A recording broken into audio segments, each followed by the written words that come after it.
নমস্কার, আমি প্রিয়াঙ্কা আর এটা হলো আমার ফার্স্ট ব্লগ। বৃষ্টি মাথায় নিয়ে আজ আমাদের পুজোয় ঘোরার প্রথম দিন। প্রথমেই আমরা গেলাম বেলঘরিয়া 17 পল্লীর ঠাকুর দেখতে, কিন্তু গিয়ে জানতে পারলাম এই বছর পুজোটা হচ্ছে দেওয়ানপল্লীর মাঠে, যার থিম ছিল মহাভারতের চক্রব্যূহ। নাম শুনেই ভয় লাগছিল অভিমন্যুর মতো আবার আটকে না যায়। গিয়ে দেখলাম সেরকম কোনো ব্যাপার নেই। প্যান্ডেল বানানোর জন্য ব্যবহার করা হয়েছে প্রচুর মিষ্টির প্যাকেট, প্লাইউডের নকশা, আরো কত কি। এবং প্রতিমার দিকে তাকিয়ে অদ্ভুত লাগলো, হাতে ত্রিশূলের পরিবর্তে বাঁশি রয়েছে। এটা ঠিক কি থিম বুঝতে পারলাম না। তারপর মণ্ডপেই দেখা হয়ে গেল আমার এক বন্ধুর সাথে। সেখান থেকেই শুরু করলাম একসাথে ঠাকুর দেখা।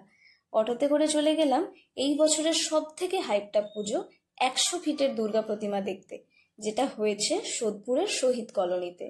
কিন্তু অটো থেকে নেমে গন্তব্যে পৌঁছাতে আমাদের জল থেকে জুতো বাঁচানোর জন্য ঠিক এই সব করতে হলো।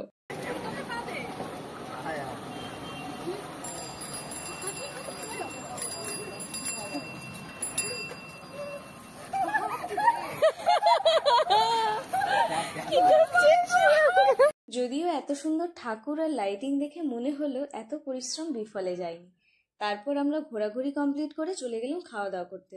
কি কারণে জানি না, বাট রঞ্জনা বলল আজ ও আমাদের ট্রিট দেবে। তাই শুনে এত খাবার অর্ডার করলাম। অ্যাম্বিয়েন্স এনজয় করতে করতে চলে এলো আমাদের স্টার্টার, যেটা ছিল ফিশ কুরকুরে। টেস্ট ওকে ওকে ছিল। মেন কোর্সে নিয়েছিলাম গার্লিক নান, মাশরুম দো পেঁয়াজা আর পনির বাটার মশালা। এগুলোর টেস্ট ভালো ছিল। তারপর বন্ধুর টাকায় খেয়ে খাবারকে অমৃত মনে করে একটা সুন্দর অনুভূতি নিয়ে দিনটাকে শেষ করলাম। আমাদের এই দিনের সমস্ত ফটো আমার ইনস্টাগ্রামে আপলোড করা আছে, ডেসক্রিপশনে লিংক দেওয়া রইল, চাইলে দেখে আসতে পারেন। দেখা হচ্ছে নেক্সট ভিডিওতে।